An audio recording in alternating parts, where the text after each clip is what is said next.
She had never spoken a single word, not to her parents, not to her brother, not even to herself. For 6 long years, Lily lived in total silence, until one night in the dim glow of her family's living room, she watched an old movie and whispered a name that would change everything: Rambo. What happened next didn't just shock her family, it reached the ears of Sylvester Stallone himself. But no one expected what he would do after hearing it, because what began as a quiet moment in a small Kentucky home would soon become a story that touched millions. Before we begin, let us know where you're watching from. And if you love emotional stories like this, be sure to subscribe, because tomorrow at 6 p.m., we have another one that will stay with you long after. It ends now. Get ready. Because when Lily whispered Rambo, the world started listening. She had never spoken a single word. Not once in 6 years had Lily Parker said anything, not to her mother, not to her father, not even to herself. In the quiet safety of her room, the world for her was soundless by choice. She could hear, she could laugh silently, she could cry without a sound. But no one had ever heard her voice until the night she said Rambo, and that's where everything changed. It was the kind of evening that felt ordinary and forgettable. A Tuesday, cold and unremarkable. The scent of grilled cheese hung in the air of the Parker household, mixing with the faint aroma of old wood and engine oil that clung to Michael Parker's jacket when he walked in from the garage. Outside, the wind whispered through the bare branches. Inside, a VHS tape spun to life in an old player Ethan had fixed last summer. Michael didn't even look at the screen. He knew that music by heart, the slow, brooding chords that built tension before John Rambo ever appeared on screen. Michael was a veteran, Army, Desert Storm. He wore that identity like an old pair of boots, worn, battered, but dependable. His daughter Lily sat on the floor, her blanket wrapped tightly around her like a cocoon. Her big blue eyes didn't blink as she stared at the screen. She was so still, you might have thought she was asleep with her eyes open. Rebecca stirred tomato soup in the kitchen, occasionally glancing over her shoulder to make sure Lily hadn't wandered off or gone too quiet, which, ironically, was always Ethan, 15, had taken to watching movies with her after school. He'd noticed something peculiar. She only responded to one actor, one film series, one man. Stallone. Rocky? She seemed to enjoy. But Rambo, that got her attention like nothing else. She's obsessed, Ethan had said once. Michael grinned at the memory. She's got good taste. But no one expected what came next. On screen, Rambo was gearing up for a mission, tying the red bandana around his head, shoulders rising with resolve. A close-up on Stallone's face, battle-worn and unshaken. And then it happened. Lily sat up, leaned forward slightly, and whispered, barely audible, yet unmistakable, Rambo. It sounded like paper tearing in a quiet church. It was fragile, small, and filled with awe. The soup spoon clattered to the floor. Michael turned so fast his back cracked, Ethan's mouth fell open. Lily looked around at their stunned faces, blinked once, then returned to the screen as if nothing had happened. They said nothing at first. No one dared break the moment with a rush of questions or celebration. They didn't want to scare it away, like waking up from a beautiful dream too soon. Rebecca dropped to her knees and wrapped her arms around Lily, tears rolling silently down her cheeks. Say it again, baby. Say it again, she begged in a whisper. Lily didn't. But she smiled, and for the Parkers, that was more than enough. Berea, Kentucky is not the kind of place people visit unless they're passing through. One blinking traffic light, $1, General, and a diner called Mama June's where Rebecca worked the morning shift. Their neighborhood, if you could call it that, was just a dirt road with 4 houses spaced far apart, hidden behind stretches of trees and old picket fences that hadn't stood straight in years. Their home was modest. 2 bedrooms, 1 bath, a roof that leaked when it rained too hard, and floors that creaked like they were whispering secrets. The TV was old. The couch had seen better decades.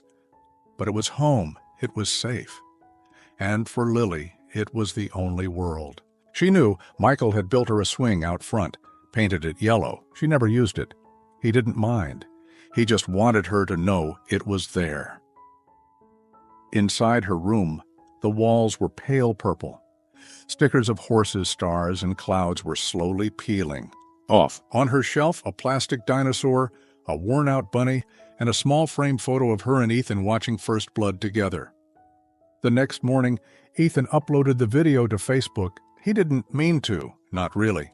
He had been filming her reaction to the movie, something he did often just to see if she'd smile or move. But when he rewatched the clip and heard her say, "Rambo," he couldn't stop shaking. He posted it to a private group for parents of children with special needs. Caption: "My sister has never spoken a word in her life. Tonight, she said her first one. It was Rambo."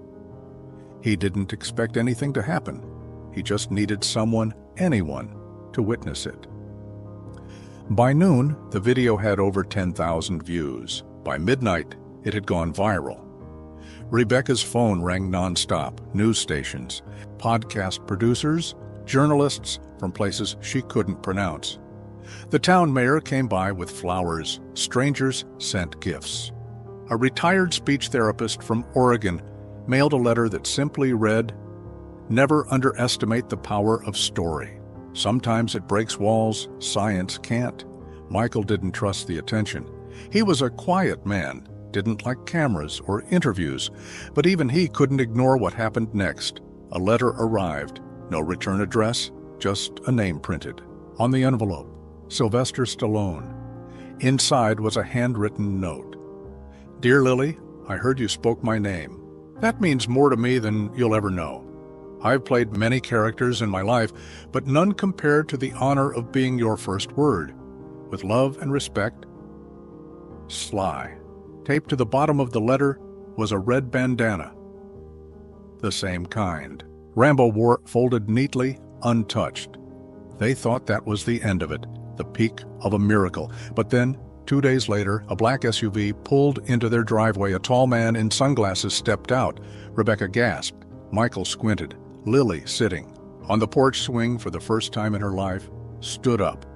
The man removed his sunglasses. It was him. No cameras, no entourage. Just Sylvester Stallone standing in the Kentucky sun with his hands in his pockets. "Hey," he said softly, as if he didn't want to scare the moment away. "I was in the neighborhood." Rebecca burst into tears. Ethan dropped his phone. Michael nodded, too stunned to speak. "And Lily?" Lily walked right up to him, looked into his eyes, and smiled. For a long moment, no one moved. Sylvester Stallone stood in the driveway like a mirage, larger than life, yet utterly human. The man who once drew first blood was now wiping a tear from the corner of his eye as a 6-year-old girl with tangled blonde hair walked slowly toward him, with the bravery of someone who had already survived a war of her own. Michael didn't know whether to salute or fall apart. Rebecca, ever the emotional compass of the family, stood frozen on the porch steps, her hand over her mouth, heart pounding in her ears. Lily stopped right in front of Stallone. She didn't speak, but she didn't need to.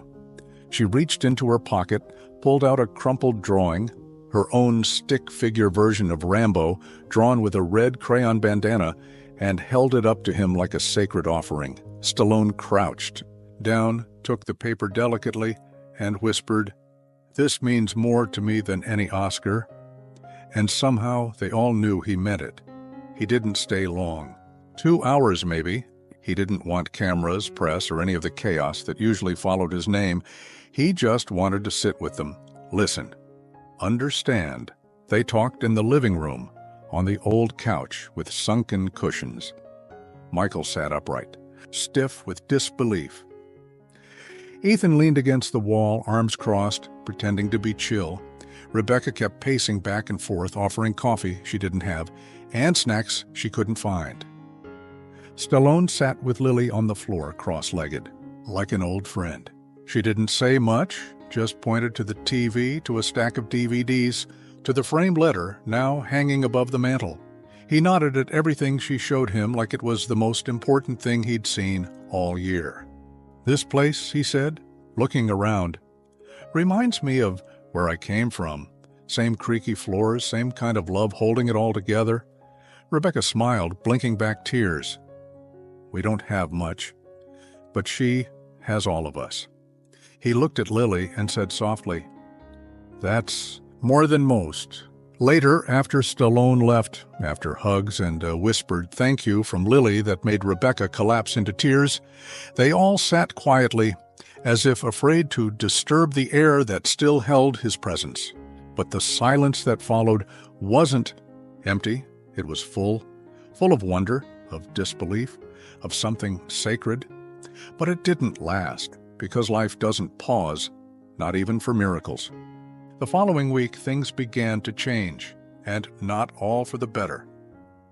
Rebecca couldn't go to work without people stopping her, asking about Stallone, asking about Lily. A news truck showed up on the edge of their property. Michael threatened to shoot the tires out if they didn't leave. Lily grew quieter. She stopped smiling as much. She wouldn't watch the Rambo films anymore. She'd turn her head, cover her ears. Ethan noticed it first. "I think we broke something," he said. "One night, I think we made her into a headline."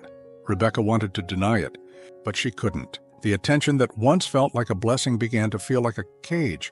People sent gifts, some beautiful, others bizarre. Dolls, books, a handmade leather jacket that said, "Lily," first word, "Rambo." A woman from New Jersey mailed a painted portrait of Lily and Stallone, standing in front of the Hollywood sign, even though they'd never been to California. Rebecca tried to shield her daughter from it. Michael grew more withdrawn. He spent more time in the shed, tinkering with engines that didn't need fixing. And then one night, Lily had a meltdown, not a tantrum. A true shaking, screaming, heartbreaking unraveling. She threw her Rambo doll across the room, tore the bandana in two, screamed into her pillow until her voice gave out. Rebecca held her for hours afterward, rocking her like she was an infant again. "What's wrong, baby? Tell me, please." But Lily didn't answer. For the first time since that miraculous whisper, the silence returned. But this time, it hurt. Michael blamed himself. "I should have shut it all down," he said, pacing the front yard. "Should have never let that video go online." She was happy, Rebecca argued. We were all happy. Then what changed? They both turned toward the house. Ethan stood behind the window watching them. He felt it too. Whatever had been opened was closing again. That weekend, Rebecca called Stallone. She didn't expect him to answer, but he did. "Hey, Rebecca," he said warmly. "How's my girl?" Rebecca's voice cracked. "She's different." He didn't need an explanation. "I'll come back," he said. "No," she replied, "not yet. I think we need to figure this out ourselves." There was a long pause on the line. Then Stallone said something she'd never forget. "Sometimes the moment is bigger than the man, and sometimes it's too big for a little girl. But she'll find her voice again. Not for me, not for the cameras, for herself." From that moment on, Rebecca shifted. She unplugged the Wi-Fi, turned down interviews, stopped checking the mailbox. She took Lily for long walks, read her books under the trees, let her paint on the kitchen walls. They didn't talk about Stallone, or the bandana, or the miracle. They just lived. And slowly, something began to change, not in words, but in energy. Lily laughed more, still silently, but fully. She danced in the yard. She started using crayons again, drawing stars and shapes and eventually faces. One day, she drew a picture of herself. Stick figure, blonde curls, a heart on her shirt. Beside her, she drew a man. Big muscles, red bandana, a smile. Underneath, in shaky crayon letters, she wrote, "Friend." That night, Ethan stood outside the house, staring up at the stars. He felt like everything was changing again. "She's going to be okay," he said quietly. Michael lit a cigarette beside him. Yeah, she is. But we're not the same anymore, are we? Michael didn't answer right away. He looked toward the porch where Lily sat, rocking gently, humming a melody only she knew. No, he said finally, we're not. Inside, Rebecca tucked the new drawing into a scrapbook. Beside it, she placed the torn bandana, stitched back together, thread by thread.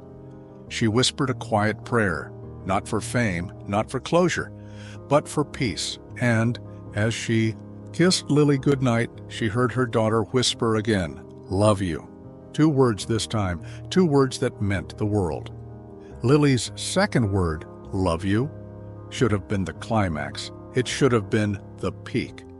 But what no one told the Parkers was this. Sometimes, healing awakens deeper pain. Sometimes, finding your voice means you'll start asking questions, dangerous ones. And sometimes, the world isn't ready for what a child like Lily might say next. It started slowly. At first, it was just new words. Not often, not predictable. But they came, small, fragile syllables. Sky, Ethan. Tree. Sometimes whispered at night. Sometimes scrawled in crayon letters on the windowsill. Rebecca kept a journal of every word. Michael kept a quiet hope. Ethan, he felt something stirring that he couldn't explain. A kind of unease, a pressure in the air, like the peace they'd fought for was just the eye of the storm. Then one morning, Lily said something new. She was sitting on the back porch, drawing in the dirt with a stick. Rebecca was folding laundry. Michael was asleep after a late shift.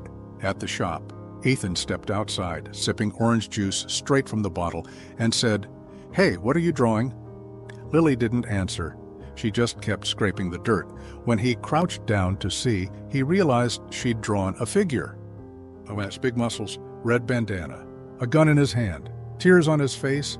Underneath, she'd written a single word, alone. That night, Ethan told his parents, Rebecca cried. Michael said nothing, but in the silence that followed, Ethan's voice cut through like a blade. She thinks he's alone, like her. The next morning, Lily didn't speak at all. She wouldn't eat, wouldn't draw, wouldn't smile. They tried to distract her. Rambo DVDs, cartoons, her favorite blueberry pancakes. Nothing worked. She stared out the window, eyes hollow. "I think she's shutting down again," Ethan said. "No," Rebecca whispered. "It's different this time. She's scared." And then came the call from a foundation in Los Angeles. They had seen the viral video, the follow-up story, the photos, the paintings, the doll replicas, the merchandise. They wanted to partner. A series of children's books. The Girl Who Said Rambo. A documentary, a TV deal. Imagine the impact, the voice on the phone exclaimed. She's a symbol of hope. She could change the world. Michael hung up. But the world didn't stop. A lawyer showed up 3 days later with a contract, an offer, more zeros than Michael had ever seen. Rebecca wanted to burn it, but Michael just hesitated. He didn't say yes. He didn't say no. He just stared at it, long into the night, long after the lawyer left. That was the first crack. Lily started waking up with nightmares. She'd scream into the dark, clutching the torn bandana, calling out words they couldn't understand. One night, she screamed, "Stop!" over and over until her voice broke. They found her huddled under the kitchen table, rocking back and forth. Rebecca held her for hours. Michael stood in the hallway, fists clenched, unable to move. Ethan watched from the stairs, feeling a cold he couldn't explain. That weekend, the news broke.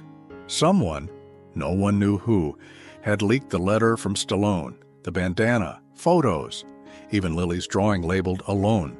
It was everywhere. Late-night hosts joked about it. Podcasts debated it. People online asked, "Why isn't she talking more? Is this all a stunt? Where's Stallone now?"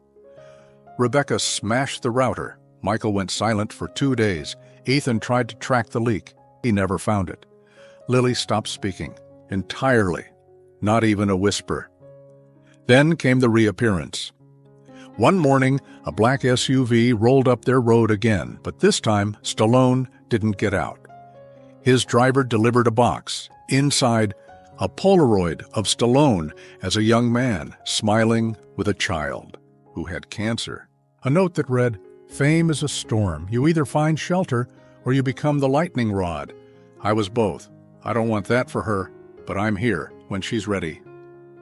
Sly, and at the bottom of the box, a blank notebook, leather-bound, with the words "Her Story" embossed in gold. That night, Lily picked up a pen. She didn't write. She just held it tightly, and for the first time since her second word, she cried. But they weren't silent tears. They came with sound, with gasps, with shaking, and in the middle of it all, she whispered something Ethan never forgot. "They don't hear me." He sat beside her. "I do," he whispered back. The next morning, Michael was gone. His truck, his boots, his tools, all gone. No note, just the signed contract sitting on the kitchen table, unsigned, and beside it, Lily's notebook, open to the first page. One sentence written in careful, shaky print. "I'm not a story.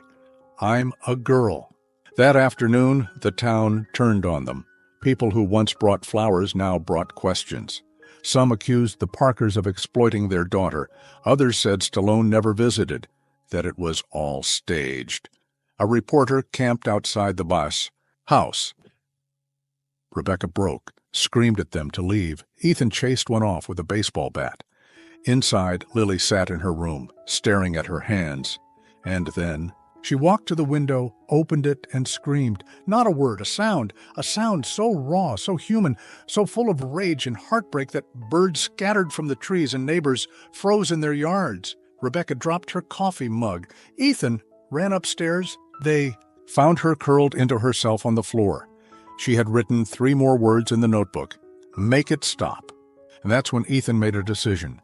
He grabbed his phone, opened the camera, pointed it at himself, and hit record. "Hey, my name's Ethan Parker. My sister's name is Lily. You've seen her face. You've read her words. But you haven't listened. None of you have. So here's the truth." He poured it out. The fame, the fear, the breakdowns, the silence, the beauty, the brokenness. He didn't blame anyone, but he didn't excuse them either. He ended with this. "She's not your miracle. She's not your headline. She's just a little girl who wanted to be heard, and now she's begging for silence again. Please, let her be." He posted it, then deleted every other post, every photo, every trace. That night, they turned off every light in the house. They sat together in the dark, no screens, no noise, just breathing.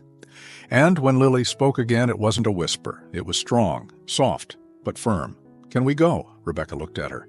"Go where, baby?" Lily looked at the stars outside, away. They packed lightly. Just a few changes of clothes, Lily's notebook, Rebecca's old Bible, and the drawing of Rambo with the word "alone" scribbled beneath it. No cameras, no internet, no destination announced. Just the 3 of them. Rebecca, Ethan, and Lily, driving west with the windows down, and a silence that, for the first time in months, felt gentle again. They stopped in small towns, slept in motels, ate at diners where no one recognized them. Rebecca dyed her hair. Ethan grew a beard. Lily started drawing again, but she didn't speak. Not for weeks, and that was okay, because they weren't chasing her voice anymore. They were following her peace. One day, deep in New Mexico, they found it, a small adobe home on the edge of a desert town. It was for rent. It had no Wi-Fi, no TV, just wind, wide skies, and stars so bright they felt holy. Rebecca signed the lease without hesitation. "We'll stay until she says otherwise," she told the landlord. He just nodded. Sometimes the desert's the only place people can hear themselves again. Time softened the ache. Ethan got a job fixing bikes at a local repair shop. Rebecca baked pies for the market. Lily explored the hills behind the house, barefoot, quiet, always drawing. The fame faded. The headline stopped. The world moved on, and that was the miracle. But one thing hadn't left them, the box. Stallone's gift, the Polaroid, the bandana, the notebook labeled "Her Story." It stayed on a small table by Lily's bed, untouched for months until the day she opened it. It was raining in the desert. Rare, beautiful. Rebecca was reading by the window. Ethan was sketching a design for a custom bike. And Lily was writing, word after word, line after line. Her hand shaking, but determined. No one noticed until she stood in the doorway holding the notebook out. "Mom," she said. Rebecca looked up, startled. "Yes, baby?" "Read it." Her voice was calm, clear, certain. And so Rebecca read, "My name is Lily Parker. I didn't talk because I didn't know how. The world felt too big, too loud, too wrong. But when I saw him, Rambo, I saw someone who was quiet too, who hurt, who fought, who didn't give up. So I said his name, and people started listening. But then they stopped listening. They started using. My voice didn't feel like mine anymore. So I stopped again. But now I know. My silence wasn't weakness. It was waiting, and I'm not waiting anymore." Rebecca cried. Ethan sat beside her, stunned. Lily smiled and said, "Can we send it to him?" They did. 3 weeks later, another letter arrived. Same handwriting, same simplicity. Inside, "Lily, thank you for reminding me what strength looks like. I spent years screaming to be heard. You taught me that real power whispers. You don't owe the world your voice, but if you ever choose to use it, the world better listen. Always in your corner, sly, and taped to the bottom, a photo of Stallone holding her letter to his chest, tears in his eyes, no caption, just truth." Years passed. Lily never became famous. She never made a movie. She never gave interviews. But she did write, not for the world, for children like her. Books that spoke to the unheard. Stories about silence, about strength, about softness that doesn't surrender. She didn't title her first book The Girl Who Said Rambo. She called it Alone Is Not the End.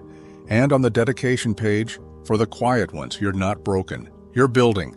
She grew up with her own rhythm, some days talkative, some days silent, and no one tried to fix her anymore, because she wasn't broken. She was Lily. And sometimes, on cool desert nights, she'd walk outside with her bandana tied in her hair, look up at the stars and say one word, friend, not because she needed to, but because she wanted to. She had never spoken a single word until she said Rambo. But her real story wasn't about that day. It was about everything she chose to say after the world stopped listening. Thank you so much for watching. Your time means everything to us, and we hope this story moved you as much as it moved us. If it did, please consider leaving a comment, sharing the video, and subscribing to the channel because powerful stories deserve to be heard. Until next time, stay kind, stay strong, and never underestimate the impact of one small act of courage.